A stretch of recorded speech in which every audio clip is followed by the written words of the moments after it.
안녕하세요. 저는 30대의 아이들을 키우고 있는 애기 엄마입니다. 요즘 세상이 어떤 세상인데 아직도 남아 선호 사상이 뚜렷이 보이는 신부모가 있더라고요. 혹시 여러분들도 저와 같은 고민을 해보신 적이 있으신가요?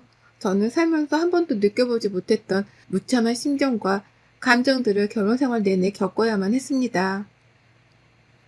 저희 친정아빠는 제가 2돌 정도 되었을 때 사업에 실패하셔서 집안에 풍비박산 낸 적이 있으셨다고 해요. 전 어려서 당연히 기억이 없고 이때 어쩔 수 없이 저희 가족은 궁지까지 몰려 내몰리다가 단칸방 생활을 했다고 합니다. 그럼에도 불구하고 어떻게든 가족들을 먹여 살려야 한다는 의지 하나로 아빠께서는 과감하게 또 사업에 뛰어들으셨고 말리던 엄마도 포기를 하셨다고 들었죠. 정말 다행인 건 그 사업이 성공했고 다시 자리를 잡으며 점차 사업을 늘려갔다고 합니다. 그 덕분에 제가 기억이 나는 순간부터는 부유하게 살았어요. 부모님 2분이 가난의 고통을 겪어보셔서 그런지 자식인 저랑 오빠에게는 절대 가난을 되물림하고 싶지 않으셔 최선을 다하셨다고 합니다. 그 마음이 느껴지는 게 엄마는 주부로서의 역할에 최선을 다해주셨고 아빠께서는 늘 바쁘게 일하시면서도 저희 남매를 사랑하셨어요. 바빠서 자주 함께하지 못하는 아빠여도 사랑은 부족함 없이 주셔서 늘 감사했죠. 그런 집안에 살면서 큰 고민도 없었고 시련을 겪어본 적도 없었습니다. 주신 만큼 보답하고자 저도 최선을 다해 살았거든요. 이런 가정을 이루는 게 또 다른 제 꿈이라서 전 결혼도 서둘러 하고 싶었습니다.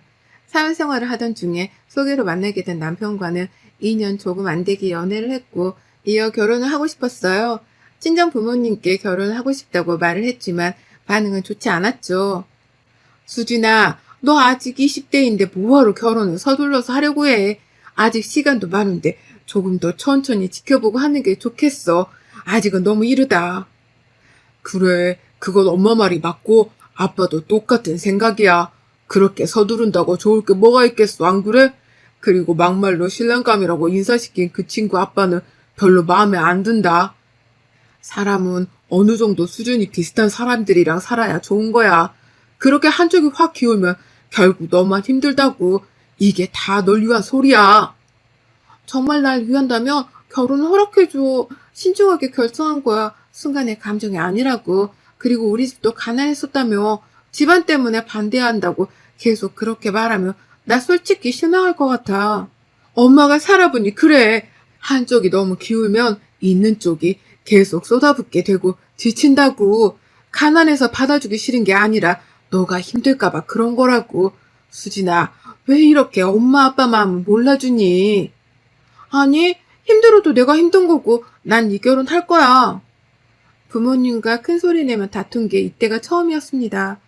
저 또한 부모님 뜻을 거스른 적도 없었고 부모님 역시 제 의견을 존중해주지 않은 적이 없었기에 싸울 일이 솔직히 없었거든요. 부모님이 반대하는 결혼을 하면 결말이 좋지 않다는 말도 들었지만 그건 언제까지나 몇몇 사람들에게 한정된 얘기라고 생각했습니다. 저는 신경 쓰지 않고 결혼을 강행했고 반대하던 부모님도 결국 받아주셨죠. 남편이 가운데서 꽤 노력을 많이 했어요. 본인이 부족한 거 다 알고 있다며 최선을 다하겠다는 둥 많은 말과 행동도 보여주며 최선을 다했습니다. 그렇게 반대를 이겨내고 어렵게 한 결혼은 너무 좋았어요. 부모님이 서운해하실 정도로 행복했습니다.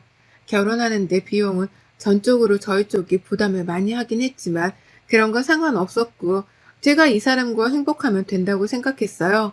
철이 없어도 한참 없던 거죠. 결혼 후 회사는 여전히 다니고 있었지만 아이를 빨리 낳고 싶다는 생각이 강했기에 아이를 낳고도 편하게 할 수 있는 일을 고민했어요. 한참 고민 끝에 저는 집 근처에 카페를 오픈하기로 했습니다. 카페를 오픈해서 카페 일을 하며 지내면 아무래도 시간적 여유가 더 많기도 하고 아이가 태어나도 키우면서 일하기에 딱 제격이라고 생각했죠. 카페를 오픈한 후 얼마 안 지나 임신 사실 알게 되었습니다. 모든 게 제가 원하는 과정으로 흘러가고 있었어요. 친정 부모님은 이런 임신에 또 걱정이 앞서셨지만 남편은 말할 것도 없이 기뻐했고 시부모도 좋아하셨습니다.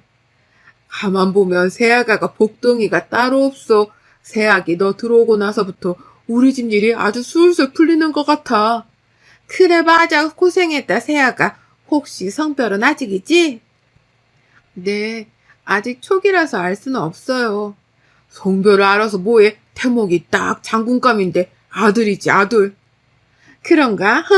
아니 분위기 좋은데 이런 말 해서 미안한데 수진아 우리가 전세금 2천만 원 안 올려주면 당장 집을 빼라고 하는데 집을 빼서 이사할 곳도 마땅치 않고 2천만 원만 있으면 이사 안 해도 괜찮거든. 없어지는 돈도 아니고 그래서 말인데 2천만 원만 빌려주겠니? 2천만 원이요? 혹시 아범한테도 말씀하셨나요? 아유 절대 말하지 마. 우리가 힘들게 키워준 건 생각 못하고 지가 잘나서 그 자리까지 간 줄 알아. 몇 번 도와줬다고 이제는 도와주기 싫은 눈치더라고. 아무리 그래도 자식인데 그렇지 않을 거예요. 2천만 원이 적은 돈은 아니라서 아범이랑 상의해보고 말씀드릴게요. 예, 2천만 원이 너희 집에 돈도 아닐 텐데 굳이 준성이랑 상의를 해야겠어? 우리 또 싸우는 꼴 보고 싶어서 그러니? 시부모 후 남편에게 여러 번 금전적인 도움을 받았습니다. 저희가 결혼하고서도 그런 시부모에게 화를 내며 더 이상의 지원은 없다는 남편의 모습도 봤죠. 그러니 남편 몰래 제게 2천만 원 해달라는 건데 솔직히 꺼림칙했어요. 적은 돈도 아니고 나중에 돌려받는다고 한들 이게 습관이 되어 매번 제게 돈을 요구할까봐 말이죠. 전 결국 고민 끝에 남편에게 말했습니다. 여보 화내지 말고 들어. 어머님 아버님 왔다 가셨는데 집 전세금 2천만 원을 올려달라고 했나봐. 그래서 나한테 부탁하셨고 당신한테는 말하지 말라고 하셨는데 말을 안 하기가 조금 그래서 어쩌지? 뭐야? 이제는 하다하다 당신한테 몰래 돈을 부탁하는 거야? 절대 주지 마. 내가 전화할게. 기다려봐. 아니야. 당신이 지금 그렇게 전화하면 내가 고자질한 거잖아. 무슨 욕을 먹으라고 그렇게 감정적으로 행동을 해. 조금 침착하게 행동을 좀 해봐. 결국 남편과 상의한 끝에 저는 돈이 다 묶여있고 친정에서 관리를 하고 있다는 말도 안 되는 거짓말로 둘러댔습니다. 당연히 믿지 않았고 애도 아닌데 왜 친정 부모가 그 돈을 관리하냐며 제게 막 뭐라 했어요. 근데 또 한편으로는 제 돈인데 누가 관리를 하든 잘못된 건 없는데 왜 저렇게까지 화를 내시지 싶었습니다. 제가 이때 2천만 원을 해주지 않았고 시간이 지나 성별이 딸이란 거 알게 되자마자 시부모는 돌변했어요.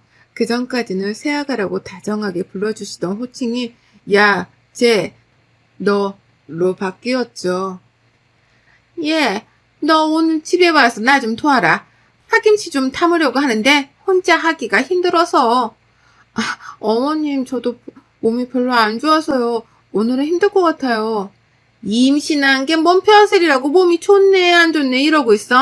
아들도 아니고 딸 임신해놓고 너 지금 우리더러 수발이라도 들으라는 거냐? 시위하는 거야?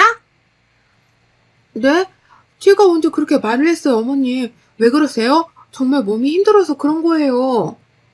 야 시끄럽고 오라면 당장 와. 이거 다 들고 너희 집 가서 난리치기 전에. 시모는 반협박식으로 저에게 늘 말을 했습니다. 많은 생각이 들고 복잡했어요. 남편에게 말해봤자 또 감정적으로 시부모에게 노발대발하고 큰 싸움으로 번질 게 뻔했죠. 그렇게 큰 싸움이 되면 결국 고래 싸움은 새우등 터지는 시세가 되기에 전 침묵하고 시댁으로 갔습니다.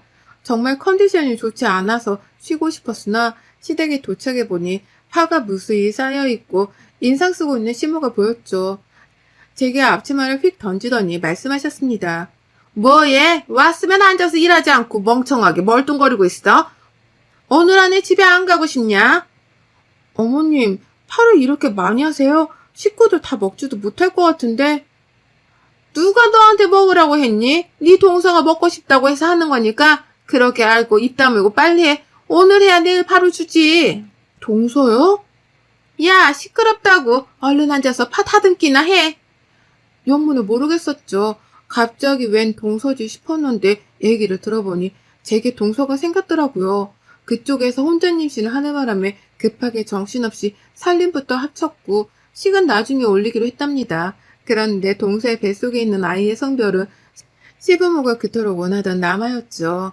그때부터는 동서가 말하는 건 다 들어주셨고 저는 찬밥이 되었습니다. 잘 사는 집 딸이라면서 그렇게 예뻐할 때는 언제고 돈도 안 주고 딸 임신했다고 사별을 하는데 서러웠어요. 이런 푸대접을 받으며 살 줄은 상상도 못했고 늘 사랑을 받던 저라서 그런지 더 외롭고 힘들었습니다. 동서가 뭐만 먹고 싶다고 하면 손수 만들어 보냈고 그럴 때마다 저를 불러다가 잡일을 시켰어요. 저도 산모이고 막달이 다 되어가서 몸도 무겁고 힘든데 말입니다. 출산 예정에 2주 정도 앞둔 상태였던 어느 날은 오전 6시부터 시모에게 전화가 왔습니다. 네, 어머님, 여보세요?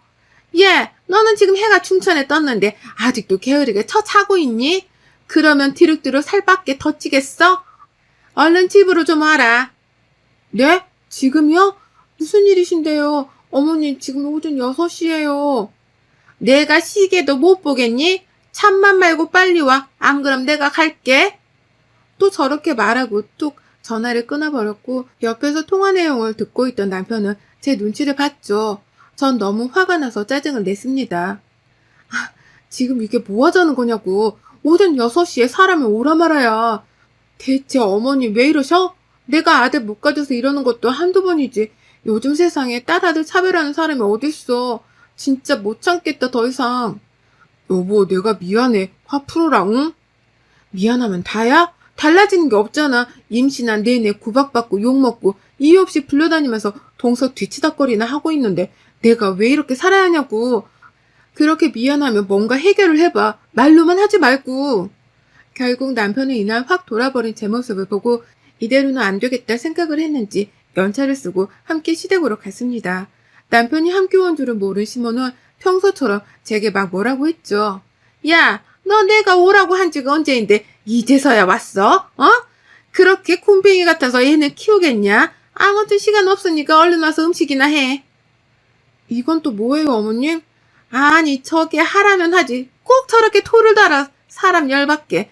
네 동서 오늘 생일이잖아. 그래서 음식 준비한다. 됐냐? 어머님, 제 생일 때 이렇게 해주지도 않으셨으면 곧 출산 앞둔 며느리를 꼭두 새벽부터 불러다가 동서 생일상을 차리게 하는 거 너무한 거 아니에요? 저 못하니까 어머님이 알아서 하세요. 저게 근데 야! 엄마, 늘 이런 식이었구나. 어? 제발 그만 좀 해. 너무 속 보인다, 속 보여.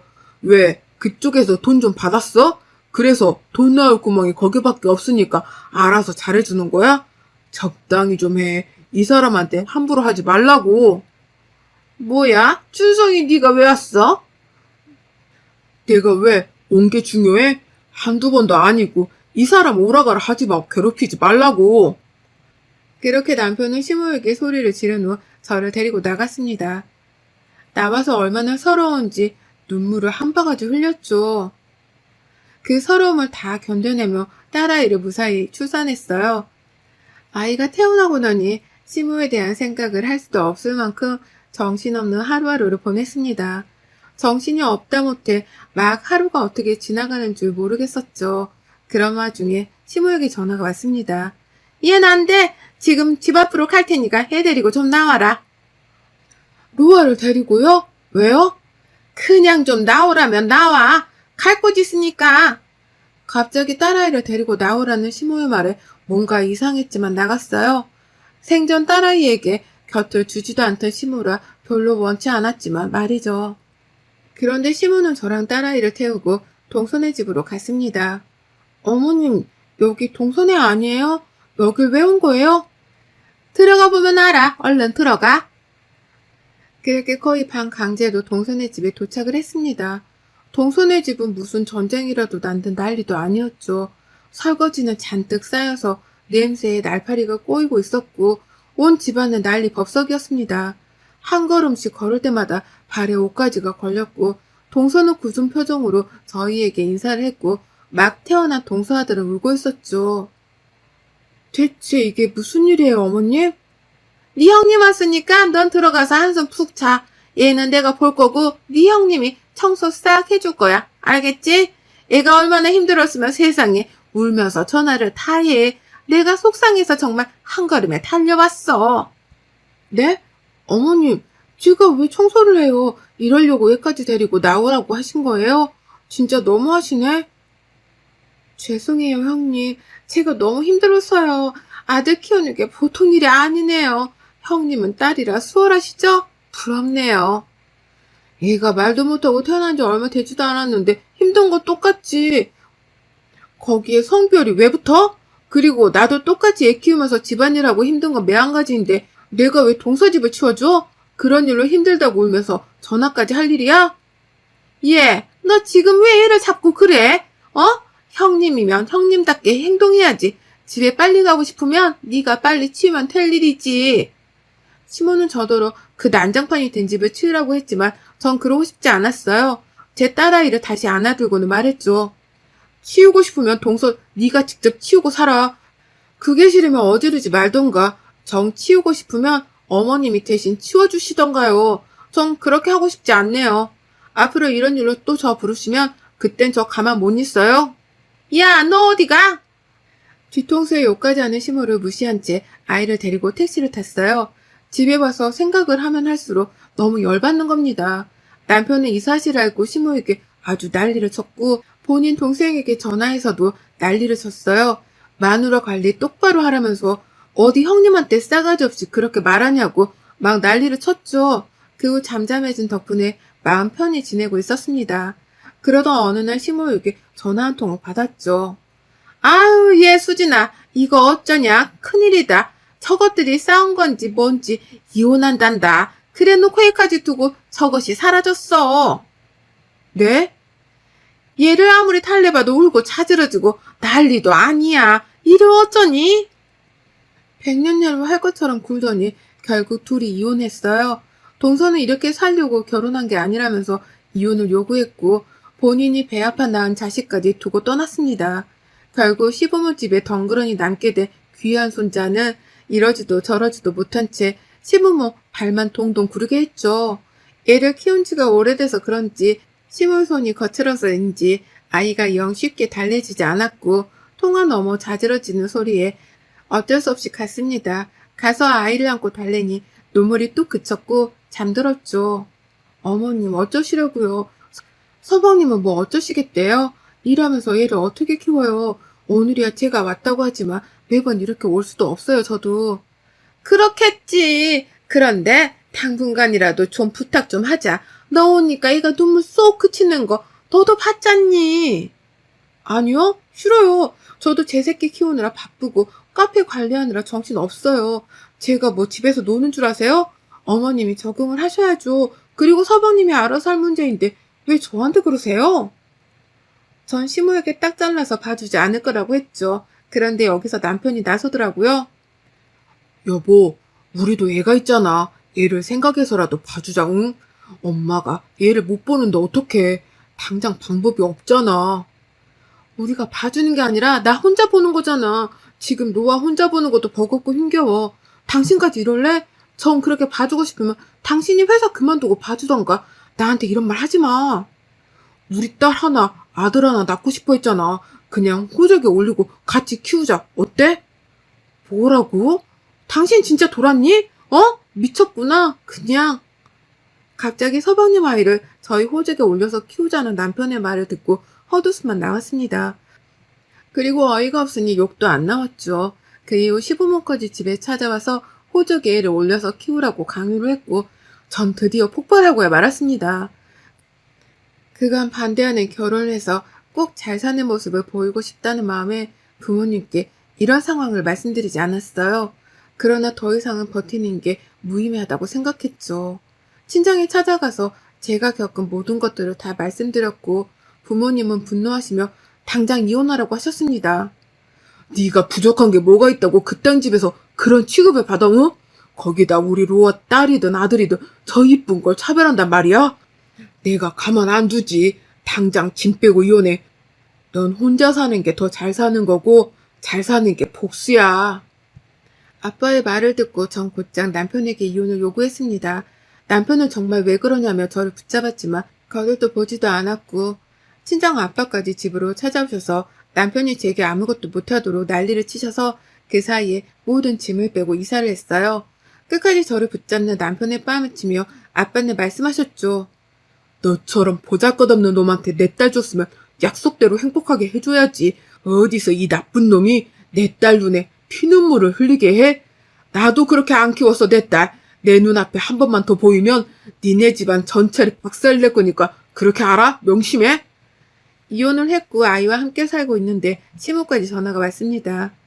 이렇게 하루아침에 아들 둘이 이혼당하면 대체 우리는 어떻게 살라고 너까지 그러냐. 얘가 있는데 아무리 화가 나고 서운해도 그렇지 이혼을 해? 대화로 풀어보자 수진아. 어? 대화로 풀어요? 웃기지 마세요. 주제도 모르고 그저 돈이라면 해볼래 하는 당신들 모습 자체가 소름이야. 그런 인간들은 할미할비라고 내 딸한테 보여주고 싶지도 않다고. 귀한 아들 둘이 한 번에 돌아왔으니 좋은 거 아닌가? 당신 아들들만 귀하잖아. 귀한 아들들 끼고 평생 사쇼잉? 나는 내가 살던 세상에서 부유하고 여유롭게 내 딸 공주처럼 키울 테니. 그렇게 저가들과의 악연은 완벽히 끝냈습니다. 저랑 딸아이는 너무 잘 살고 있는데 저쪽 집은 꽤 시끄럽고 힘든 상황이더라고요. 이게 다 본인들이 저지른 죗값을 받는 게 아닐까 싶습니다. 여러분의 생각은 댓글로 남겨주세요. 오늘도 시청해주셔서 정말 감사합니다.